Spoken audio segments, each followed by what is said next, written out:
Communication is key, believing in it is key, and creating a global synergy is key. But experts at the UN, just down the street, for example, just last week, have said, how do you tell people who already don't have electricity to look into green economy measures, right?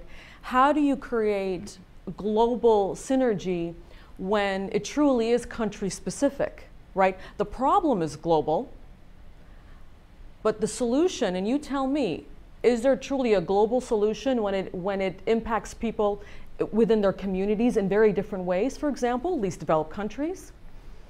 Africa, the African nation, will be mostly devastated. You said this so in your article. So how do we communicate? How do we establish a binding agreement, which is so very much needed, when the needs and the resources and the political will is so different? It is a very hard question, but I think we don't rely on binding treaties. I think we have passed that situation. We'll never have that binding treaty that we in due time can change the tide. So we have to work regionally. We have to find out the best examples which really can testify that this can be done. And the developing countries, they are really the ones who really should take the lead, and they will, believe me. China, India, and so forth, they will be hit hardest. So therefore, they have a really, and therefore you will find that China, they don't go in for binding treaties maybe, but that doesn't mean that they don't really invest huge amounts in clean technologies and so forth, because they will really be, it'll cost them an awful lot if they don't do it. They are really squeezed for time. So therefore, I think we have to see that we'll have a new way of attacking climate change. It won't be on a national, global basis, no.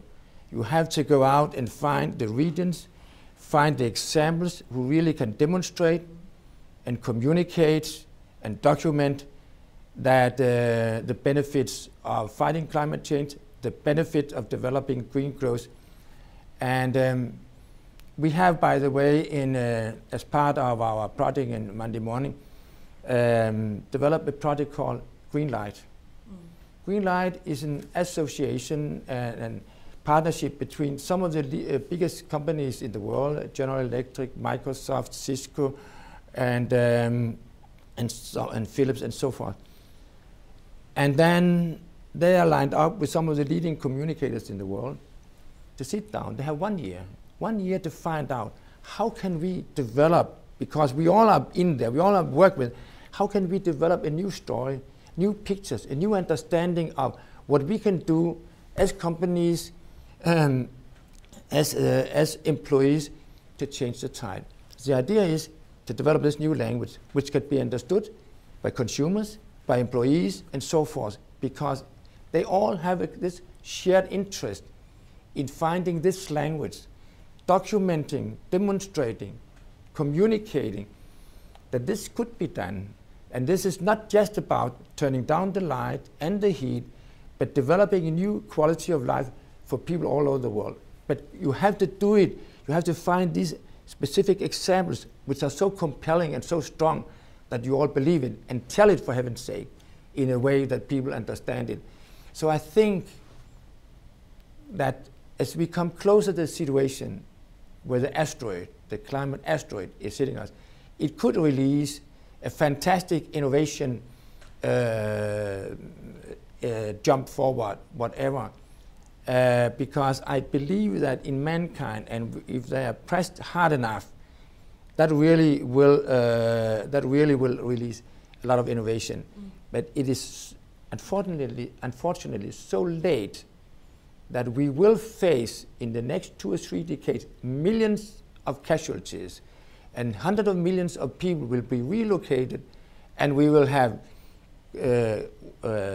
climate wars of different kinds. We can't avoid that. We better be prepared for that. But we can still avoid the total disaster and these things which really, where all things go wrong. But the middle-sized disasters, and that we will have what I'll call climate wars, climate conflicts and so forth, fighting for clean water or whatever. We have passed that stage. You've given sort of best practices examples when it comes to Denmark, when it comes to Japan, clean energy, so on and so forth.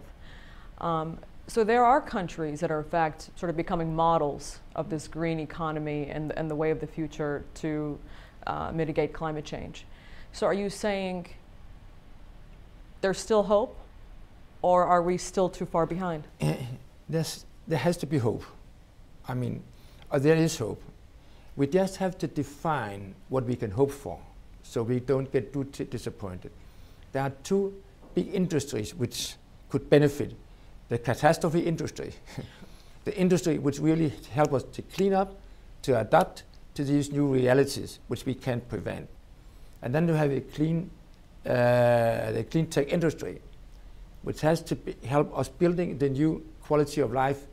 And I think that we still can manage to have a decent future, but it'll be a different future, no doubt. But what I'm trying to drive at is that it's not that late, that if we combine this really strong effort on documenting reality of the new life, demonstrating in a way that everyone can see it, leading by example, leading by the best example in the world, and as I go back to again, communicating in a way so that every person in the street, in politics, in business, wherever they are, can see we have no choice other than trying to influence our destiny as much as we can. Even if it's late, it's not too late. US President Barack Obama just the other day, an example here, said moving forward it's all about promoting clean energy.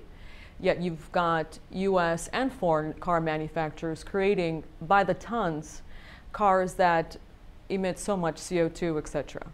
So the political dialogue is there, and I think there's a little bit of political will, kind of upward momentum. But is it really happening on the ground? That's we have to see. I mean, there's not much politics in this, and but so little reality. So therefore, I'm not too optimistic about the political process. I think the politicians, they've had 16 COPs really to make up for it. I don't believe that the 17th COP and the 18th COP, the 19th, 25th COP will make the big change. The big change has to come from beneath. It has to come from companies, NGOs, people out there who really understand suddenly what this is all about, and then pressure the politicians. They have had all the possibilities for taking the lead. They failed in Copenhagen. They didn't do much better in Cancun, even if there's a lot of talk that you made progress. Yes, you made progress, but not enough. So therefore, you have to rely on other sources, on other drivers in the years to come, if you're going to change it. And then the strongest force is people, of course. But so far, they haven't had a chance to really get involved, to understand the magnitude of the possibilities and the threats. And therefore, what we are ahead of us is, as I said again and again, the biggest communication challenge ever since we wrote the Bible. I mean, it is so big and it's so important, and that anyone involved in communication and reaching out to broader audiences should take that upon it, because it is the most crucial time in modern life, or in life as all. The greatest fear, from your article as well, you mentioned that children will be the most affected, and children are the future of this world. If you could, in this plight for communication about climate change, if you can tell the world's leaders, the leaders in civil society, in NGOs, etc., If you had one message today, what would that message be for the children? The politician's message to the children? Your message to everyone on behalf of our future generations. It is your last chance to influence your own future. If you miss this opportunity, your life and your civilization will be very much different than ours, and you will never ever have any influence on what kind of life you are going to live. The next year, 2 or 3 years, we are 20 years behind, but it is now or never. If you really have this opportunity we have had so far, that we had the belief that we could change the tide, that we could develop industrial revolutions which really could form our future. This luxury, this opportunity, next generation won't have unless the children and we as fathers of the children and so forth take this challenge and give them the same opportunity to influence their own future as we had. And what's next? What's next?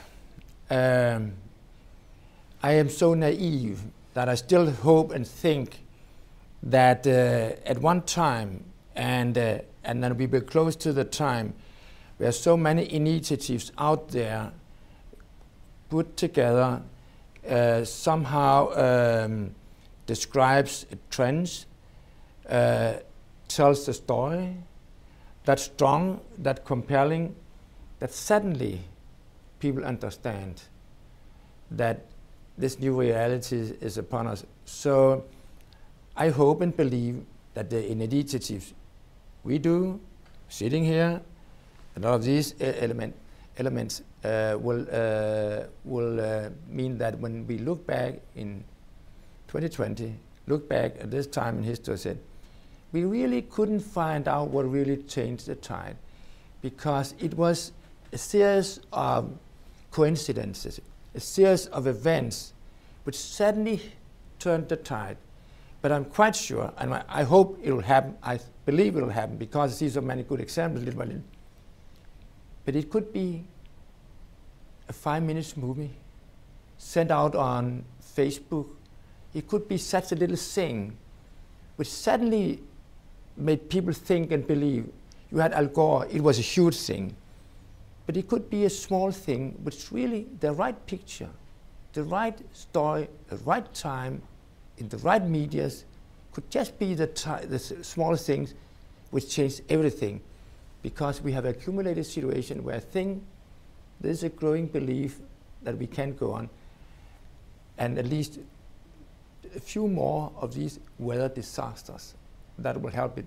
So I'm almost looking for a few more of them. But you know, these things, big stories, big changes are made up by a series of small things. You don't know what it was, but I think we are in a situation now in history where the sum of a small series of small things, small coincidental things, suddenly change the tide.